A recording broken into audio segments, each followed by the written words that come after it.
Hello and welcome, I'm SimUK, and it is my goal to provide to you the most honest, fact-based critical reviews on YouTube. If you find this review helpful, then please hit that like button, subscribe, and help to support the channel by donating via the links below. Thank you so much, and enjoy the review. I wish there'd been more time. Hi guys, how you doing? I'm SimUK, welcome to the channel. This is my Hitman 3 review, and I just want to highlight that I'm sure everybody's struggling at the moment in lockdown, and I'm finding having to do like 8 hours of schoolwork in the morning and then try and come and make videos in the evening. I just cannot sustain the high quality video and audio production quality that I try to achieve with the channel. So from this point on, I'm just going to do what I can, and hopefully that will be enough for you. But just to give you a heads up on what's going on. So Hitman 3 is going to be the last Hitman in the Hitman series. It's the finale to the trilogy. And I think it's done a fantastic job. I think it really does do the game justice, the series justice. It's sad. It really is sad to think that there's never going to be another Hitman edition, but I think deep down I think there is definitely avenue for a Hitman resurrection in the future, perhaps one where you create your own character. I think that would be a great addition to the Hitman series. That being said, IO Interactive have confirmed that they are now working on the next 007 project. And what they're not doing with that is using Daniel Craig as the lead character. So the protagonist is going to be a generic character. Now, I hope they're smart enough to allow character creation for 007, something we've never seen before. I really think that would be a great addition. And that is something, if nothing else, that is one thing I'd definitely like to see them introduce to their games moving forward. So it's a very exciting period. It's also a very sad period, but Hitman 3 I think does a fantastic job as a send-off, as a finale for the Hitman trilogy. So once again we are playing Agent 47, and we are an agent that's been basically bred and created by Providence, and in a full circle kind of scenario, in a Jason Bourne-esque kind of way, we have become the stinger in the tail of the scorpion that is attacking itself. Our objective is to go and take out Providence forever, for good, with the help, of course, of Lucas Gray and Diana. Right. This is our moment, 47. Providence ruined our lives with the flick of a pen. Today, we return the favor. Happy hunting. I think the storyline for the whole Hitman series has just been spectacular throughout. It's been believable, it's been engaging, and you know, I really genuinely care about some of these characters. And I think that's brilliant. I think that's testament to the effort. They really genuinely care about every single Hitman series, every single Hitman game they've released. They really pushed the barrier to get it as good as possible, and you know, Hitman 3 is no exception. And another thing that's in keeping with the Hitman series is the level creation. There is so much detail, so impressively, wonderfully detailed levels that you get to play in, and Hitman 3, in my humble opinion, is the best of the lot. They are absolutely stunning to look at, and they are stunning to behold. This, gentlemen, is the birthplace of Providence. It began here, and it ends here. Talk about poetic. It took me a few years to realise, but audio is the key to immersion, and the ambient audio in the Hitman 3 game is beyond brilliant. It is so good, it's so natural that you just become immersed in. I mean, you don't even notice that you've become immersed, you just are. From a moment as soon as you're in the game, you become immersed in the game. It's incredible. I mean, you add on top of that all of the NPCs, the voices that they have. Okay, some of them are repeated a little bit, but they're really high quality, and all of the characters obviously have very, very decent voice actors. Everything about the audio in this game is superb, and it's further compounded by the music that is in the game. So whilst the audio is so immersive that you're absolutely sucked in and you genuinely feel like you are the Hitman, you are there, you are experiencing that moment in reality. The music that sort of backs everything up also makes you feel like you're watching a Hollywood movie. It's absolutely incredible what they have done with the audio in this game. And I absolutely love it. Massive thumbs up. It's the standard by which all games should consider judging themselves by, I think. Oh, by the way, I told Kate about this text. What did she say? Well, I thought she'd be mad at me, but she just thanked me for the understood position I was in. We had a really good talk about it. What did I tell you? She's a sensible woman. And that's definitely your accent. I know. Sir, I just need to check. That's a bit excessive, I think, considering the fact that I've spotted no less than 2 routes to get inside the house unseen. We know what we're doing, sir. Don't worry about that. One of the greatest features of the Hitman series is the plethora of options that you have to get to and eliminate your targets. It's incredible. You can use a pair of scissors that you've discovered. You can choke them, you can poison them, you can blow them up, you can use a remote detonator, you can set a catalyst of domino effect scenarios in place so that they get killed by accident. You can electrocute them.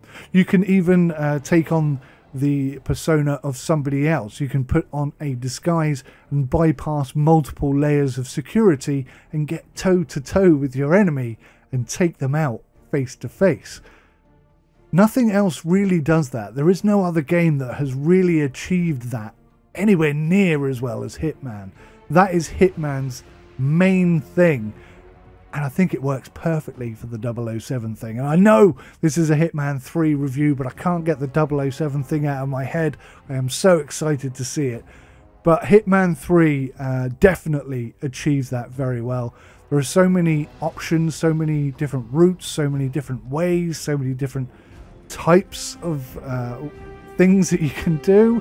It's just incredible. It really is incredible. And Hitman 3, again, I think is the best of the lot.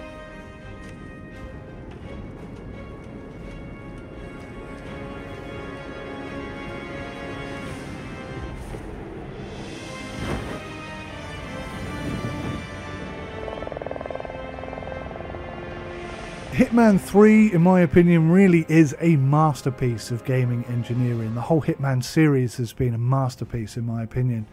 And, you know, I kind of feel like if you've ever been bitten by the Hitman bug, if you've ever been smitten by it, then Hitman 3 is one that most definitely needs to be in your game library. I know a lot of people are sort of still anti-Epic Game Store, but honestly, I've been using them for a while now and I have no problems with them whatsoever. There's a few things I'd like to see changed about the Epic Store, but on the most part, when it comes down to the functionality of buying a game, having it updated and playing it at your leisure, I think it works brilliantly well. I really have had no problems whatsoever. That being said, I have encountered a few minor bugs in Hitman 3 itself. Now, I do mean minor bugs. There was one incident where a drug dealer kind of just got stuck and he just wouldn't do anything at all. And I've had a few other like quirky little bugs where certain things are missing, like the washing machines in a laundrette are just completely invisible.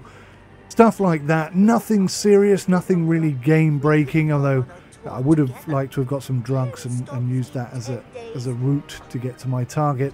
But yeah, because there are so many ways of doing things, it wasn't game breaking, and everything pretty much on the most part is very stable and very much bug free.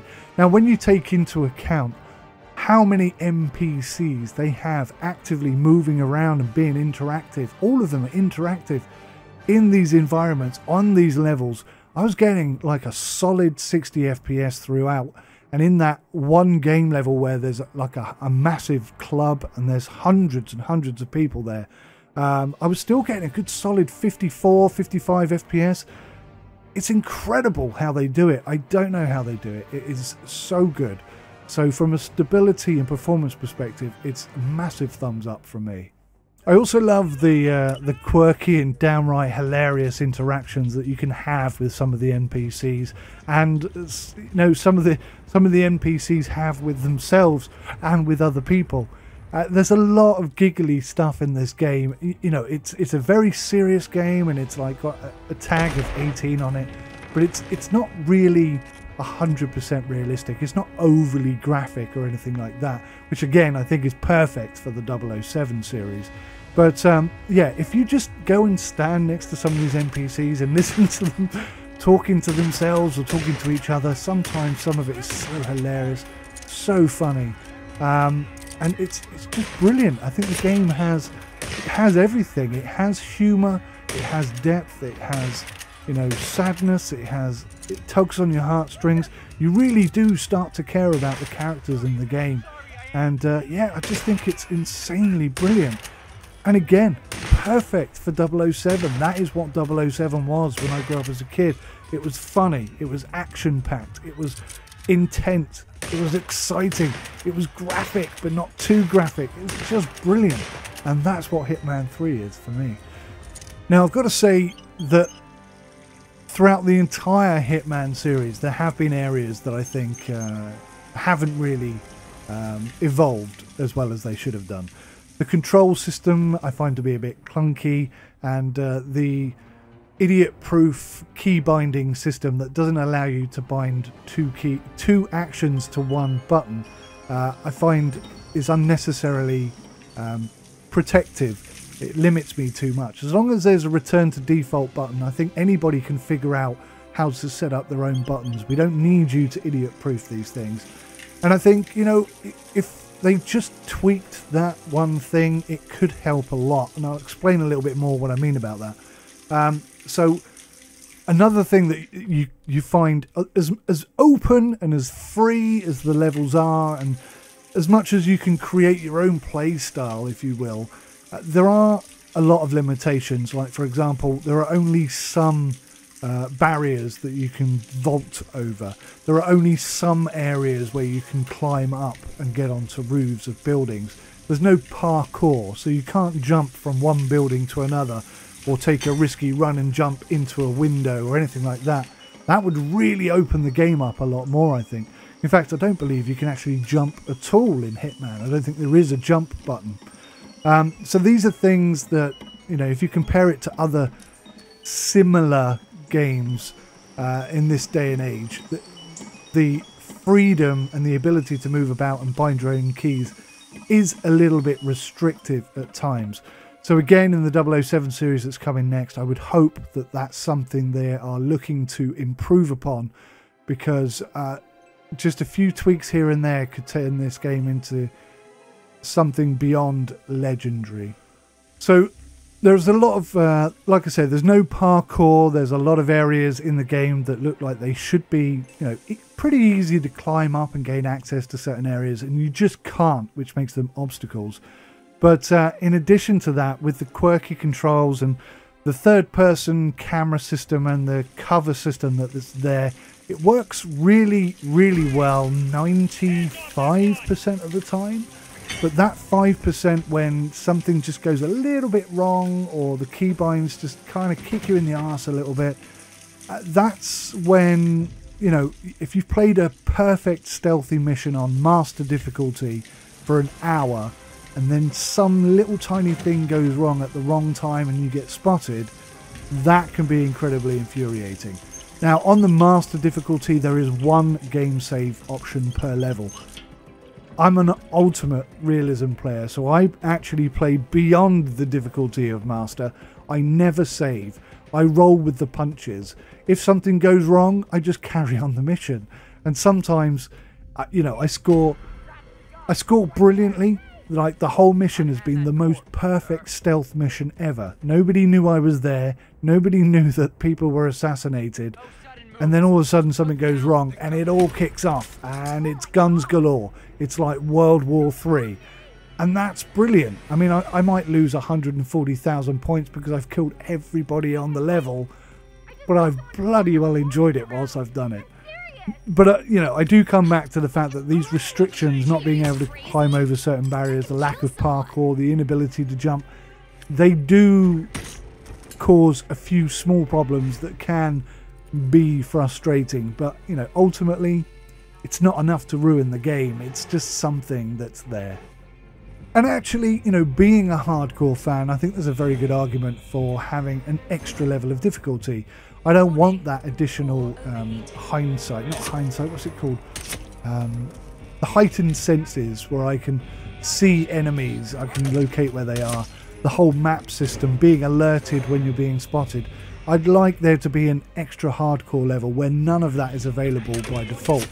I think you can go into the settings and turn a lot of the stuff off and sort of create that difficulty level, but I would just like that to be a difficulty level, and I would like scores to reflect that so that I can compare my gameplay experiences with other players playing on a similar level of difficulty, because the game can be very, very easy to very, very hard, but I would like it to be just that little bit more realistic and that little bit more hardcore.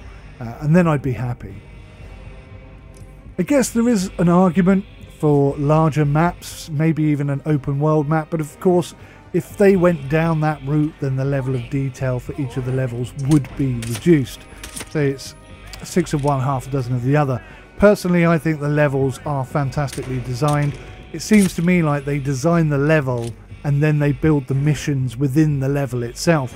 And if it is that they do, then it works perfectly because it becomes believable. It's not generated. I think, yeah, GoldenEye did that. They built the levels first and then built the missions to work within the levels, which I think is brilliant. There's also possibly an argument for a first-person perspective. Whilst the third-person perspective works very well in Hitman 3, it's probably one of the best third-person perspective games you're ever likely to see. I do think, you know, like the N64 007 GoldenEye edition, I do believe that there is an argument for a first-person perspective option. I wouldn't say that one is better than the other for this type of game, but I definitely think if you gave people the option, that would just tick all the boxes. So despite all of these issues, minor issues really, with the Hitman series and Hitman 3 itself, ultimately I think this is damn near perfect. A damn near perfect send-off for the Hitman trilogy. And I've enjoyed playing it immensely, and I will continue to enjoy playing it immensely. I very rarely get to play games for fun, but this is one that I think I really can, if I ever find a spare minute to play. If I'm not creating content, then I'm thinking about content or writing scripts or whatever. So to find free time to play a game like this is difficult, but if I did have some free time, then this is definitely one I would like to come back and play again and again and again and again. So yeah, just to sum up guys, Hitman 3 is absolutely fantastic. The level design is absolutely amazing. The missions, I guess I would like to see more. I think there's like 6-7 missions in pretty much every single Hitman game that's come out. I would like to see more depth to that side of things, but you know, ultimately if you look at the detail of the levels and the complexity of the systems that are intertwined within each of those levels, you can kind of forgive and understand why there aren't multiple levels. But you know, why can't we just have 100 DLCs? That just, you know, nothing serious, just, you know, one a week for the next 2 years. How's that? That'd be alright, wouldn't it? I would love to see that. Anyway, guys, let me know what you think about Hitman 3. Let me know what you think about 007 and what you'd like to see IO Interactive introduce to the next generation of 007 games. I've put a poll up just asking you guys what you think the best 007 game ever has been, because I can't decide. And yeah, it's been a pleasure to review this for you, and sorry about the production quality. It's not going to get any better. I haven't got the time or the energy to do it. So hopefully this review has been helpful for you. Hit that like button if it has. Share this video with your friends and fight back against YouTube, because they don't want us to succeed, but we just keep trying. Maybe one day we'll get there. Who knows? Thanks for watching. Take care. Goodbye for now. Finish it. 47. Finish it.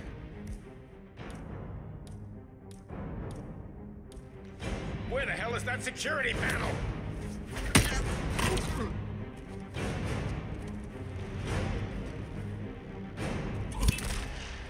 Finally, Stuyvesant and Ingram are gone. Providence will soon be no more than a bad memory. 47. Thank you. I'll meet you at the rendezvous on the edge of town.